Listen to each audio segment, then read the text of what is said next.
تہجد کی راتیں اس قدر حسین ہوتی ہیں کہ رات کے پہر آسمان کی طرف دیکھ کر اپنے رب کو اپنی ساری پریشانیاں بتانا اور سکونیت کا دل میں اترنا اس قدر آرام دہ ہوتا ہے کہ دل کرتا ہے کہ یہ تسلسل ختم ہی نہ ہو۔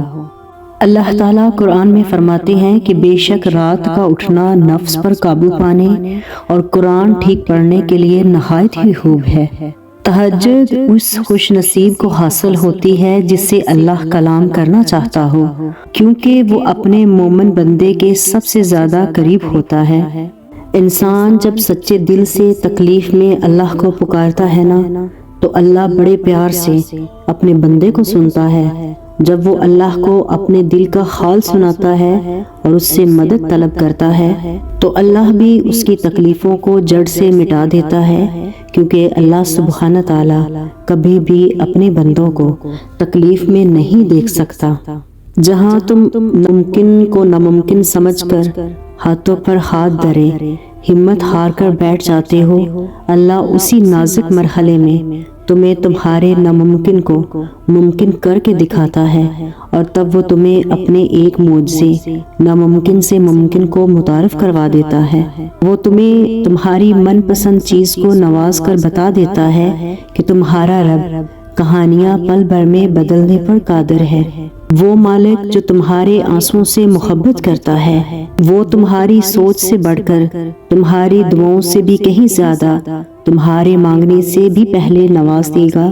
پھر آخر تمہیں کس بات کا اندیشہ ہے، کیونکہ وہ السمیع ہے، وہ ہماری ہر بات کا مان رکھتا ہے، وہ القوی بھی ہے۔ ہم اسے یاد کرتے ہیں تو وہ ہمارا تذکرہ فرشتوں میں کرتا ہے۔ وہ محبت کے بدلے محبت دیتا ہے، آنسو نہیں، رسوا نہیں کرتا۔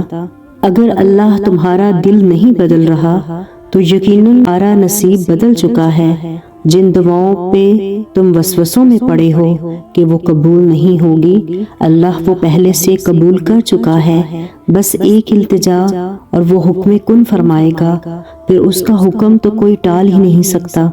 وہ مانگنے کی توفیق بھی انہیں ہی دیتا ہے جنہیں وہ عطا کرنا چاہتا ہے۔ کیا تم نے سنا نہیں اور تمہارے چاہنے سے کچھ نہیں ہوتا جب تک اللہ نہ چاہے؟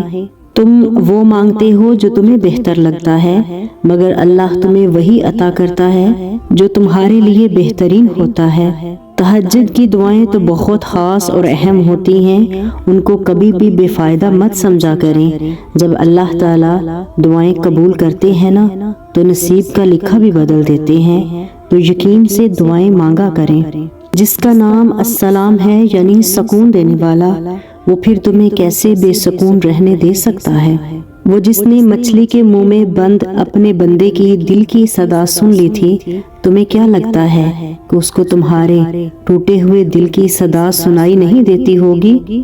جس کہانی کی وجہ سے تم تہجد تک پہنچ جاتے ہو، اس کہانی کو اللہ تعالیٰ کیسے ادھورا چھوڑ سکتے ہیں؟ آنسو کا ایک قطرہ، سجدے میں تڑپتی ہوئی روح اور زخمی دل سے نکلی ہوئی ایک ہی دعا کافی ہوتی ہے اور مقدر بدل دیے جاتے ہیں۔ اور جب صبر کرنے والے درد سے اللہ کو پکارتے ہیں تو اللہ ان کے دلوں کو ٹھنڈک عطا کرتا ہے۔ کیا ایسا کچھ ہے جو اللہ کی دسترس سے باہر ہو؟ تو پھر یہ مایوسی کیسی، جب وہ ہاتھ کو اٹھا کر ٹوٹے پھوٹے لفظوں کی بناوٹ کو جملوں میں ترتیب دینا سکھا دیتا ہے تو وہ رب دعاؤں کو بھی ممکن ذریعوں سے قبول کر لیتا ہے۔ کیوں سوچتے ہو پھر کہ اس نے تمہاری پکار سنی نہیں ہے؟ راستہ دکھلانے والا خود ہی انہیں راستوں پہ منزل کے نشان چھوڑ دیتا ہے۔ مقدر کا لکھا بھی وہ آنسوؤں کے سمندر سے دھو دیتا ہے۔ ارے وہ خدا ہی تو ہے جو اپنی رضا پہ تمہاری رضا کو فوقیت دے دیتا ہے۔ ہو سکتا ہے کہ یہ تمہاری آزمائش کا آخری مقام ہو ہو سکتا ہے کہ اس کے بعد اللہ نے کل کا فیصلہ کیا ہو سکتا ہے کل وہ دن ہو جس کا تم نے ساری زندگی انتظار کیا ہو سکتا ہے کہ اللہ تم سے راضی ہو چکا ہو۔ اب ایسے میں اس آزمائش کے آخری وقت میں تم بے صبرے ہو کر اپنے کن کے معجزوں سے کیسے منہ پھیر سکتے ہو؟ اتنا صبر کر کے یہاں تک پہنچے ہو تو کیا اس لیے کہ جب اللہ راضی ہونے والے ہوں تو تم ہمت ہار جاؤ یا حالی ہاتھ لوٹ جاؤ؟ اگر اس نے دعا مانگنے کی توفیق دی ہے تو وہ تمہاری دعاؤں پر کن بھی تو کہہ سکتا ہے۔ اللہ ایک ایسا دروازہ ضرور کھولے گا جس کے بارے میں تم نے شدت سے سوچا بھی نہیں تھا کہ اس کی بھی ایک چابی ہوگی۔ اللہ وہ ہے جو معجزات کر سکتا ہے، اللہ وہ ہے جو ناممکن کو ممکن کر سکتا ہے، وہ دلوں کو جاننے والا اور سب سے زیادہ پیار کرنے والا ہے۔ مایوس نہ ہو، وہی مشکلات آسان کر سکتا ہے، اسے عاجزی سے پکارتے رہو، وہی سننے والا ہے۔ تہجد تو ایک ایسی مرہم ہے جس میں ہر زخم کا علاج ہے، تو یقین رکھو کہ اللہ تمہاری رضا اور چاہت کو ضرور پورا کرے گا۔ ایسا تو ممکن ہی نہیں کہ اللہ تمہاری دعاؤں کو رائگاں کر دے۔ تم اس کی چوکھٹ پر سر رکھو اور وہ تمہارے آنسوؤں کا بھرم نہ رکھے۔ وہ تو منتظر رہتا ہے اپنے بندے کا، اور کیا پتا تمہاری ایک پکار تمہیں معجزے کی جھلک دکھلا دے۔ تو صبر کر کے دیکھو، کیا پتا اللہ کی بھی وہی رضا ہو جو تمہاری رضا ہے۔